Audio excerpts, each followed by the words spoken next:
What's up guys, Jimmy Chang here with Andrew. We've got a brand new scooter. The brand new FOBOS X. It should compete with the Wolf King GT Pro, the Bronco, and the Nami Bernie Max. The sine wave controller scooter, 130 amp controller, peaks at just underneath 11,000 watts, and supposedly goes up to 68 miles per hour. Special thanks to Free Motion Shop for sending this over for us. In this video, we're going to be unboxing it, assembling it, testing it, and giving you guys our thoughts. Already, I'm enjoying the fact that the packaging is great. I mean, we have a couple nicks here and there, right there. But for the most part, the package came in pretty darn good shape, and it's a box within a box. And on top of that, this foam packaging looks really nice, really good. Peace of mind knowing that your big investment on this scooter, it's going to come to you well packaged. Let's open up this car charger and see what we're dealing with here. Probably one of the biggest chargers I've seen. The Nami charger is close to it, but this is a little bit bigger. It's an 84 volt, 5 amp charger. This is a 72 volt, 40 amp hour battery, so it should take you about 8 hours to fully charge the scooter. How much does this weigh? It weighs 108 pounds. I will say pulling this out of the box using this handle here on the kick plate, very nice. It's nice and rounded, no sharp edges. That steering damper has a much smaller footprint than the other traditional steering dampers that almost look like some sort of cannon or jousting stick coming off the front. So this, I'll be interested to see how this performs. All right, we got it all set up. And now Andrew's gonna show us from top to bottom a quick walkthrough about what the scooter's all about. We'll start out with the handlebars. On the left side, we have these grips that kind of slide everywhere, so you'll probably want to use some hairspray or glue to stick it in place. Nut hydraulic brake levers. A light module here to control the headlights, the turn signals, and the horn. Which this is a really loud horn, so really good for cars. You definitely need it when you're going 50 miles per hour and keeping up with cars, some type of horn that other vehicles can hear. You have the dual motor switch right here. I would think that pressing this in and having it blue, it'd be in dual motors, but it's actually in dual motors when it's out. So kind of opposite there. Not kind of opposite, it is the opposite. It's like having an on switch that turns off when you flip it on. You have this kind of ecstasy type handles. They say they're Easy Wheel branded. Works really well, and you can collapse these handlebars pretty quickly. So there's a little bit of play right here.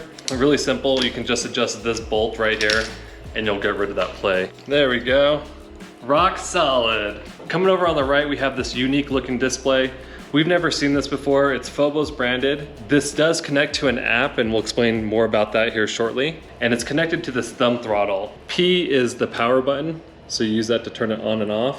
And then M goes through the speed settings. 3 speed settings. The speed setting 1 will cap you out about 25 miles per hour. Speed setting 2, about 35 miles per hour. And then speed 3 just lets you go to the top. We have another nut brake lever over here with another handlebar that twists on you. We have LED lights running down the side. They look almost identical to Dualtron scooters, where it's the steering pole and then LED strips running down the edge. Then you have this horn right here, very loud horn. And this light that looks really cool.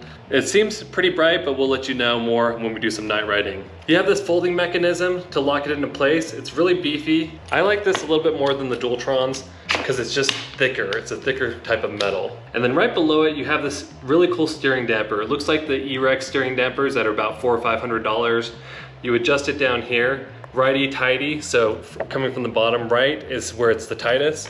And you'll see it's slows it down a little bit, prevents overcorrecting. Move it to the left to make it looser, and then now it swings really fast and easy. So if you're off-roading, you probably want a little bit more mobility.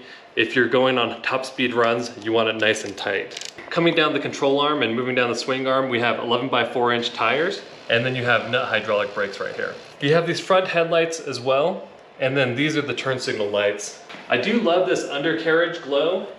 It's very unique looking, fatter on the edges, skinnier in the center, and gives a really cool contrast to the scooter. You have this deck here that has grip tape strips on here.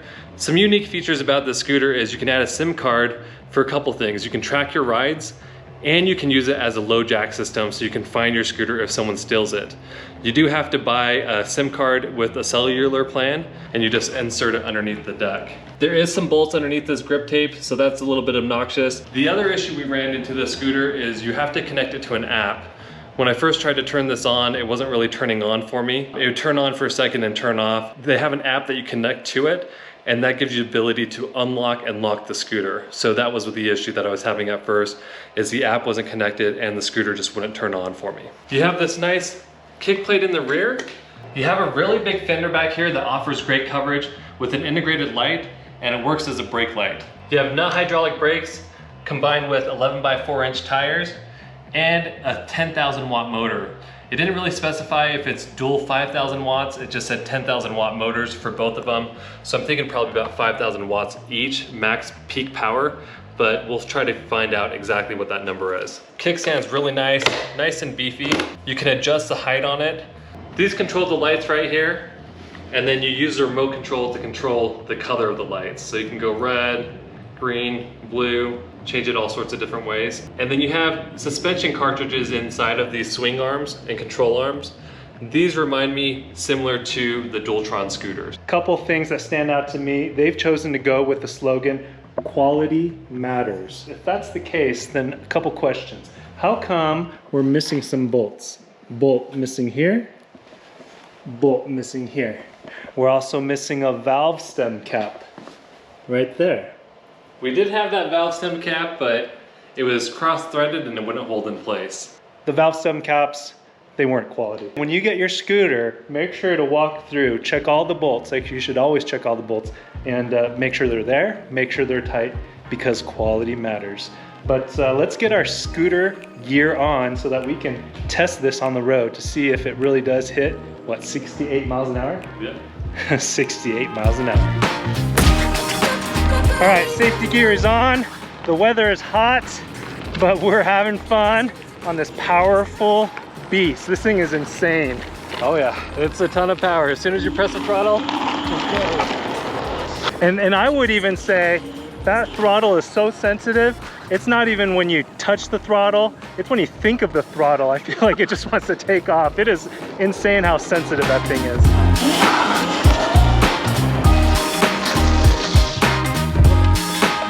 Brakes work really well. There is a little bit of a stem flex, as you can see, even with the clamp nice and tight. I really relate this to like bull riding. It's really untamed power, a lot of raw, fast power, but it's kind of a crazy ride at high speeds. Not as bad as the Dualtron Storm. That one's really scary. I don't even like to ride that scooter. This scooter, it is scary if you're not used to it, but what I found that helps me out is carving in and out of braking. One thing that you'll notice is Andrew's having to just push on the throttle every now and then to maintain this moderate speed. And that's because even though it's a sine wave controller, when I was on it, it's all or nothing, man. And when I say all, it's like one of the most powerful scooters just taking off. And so it's really hard to maintain just a normal, casual speed because it's so sensitive. Yeah, this thumb throttle sucks. Same throttle that's on the Roadrunner. It's very interesting because if this had a different throttle on the scooter, I would say this would be 10 times better.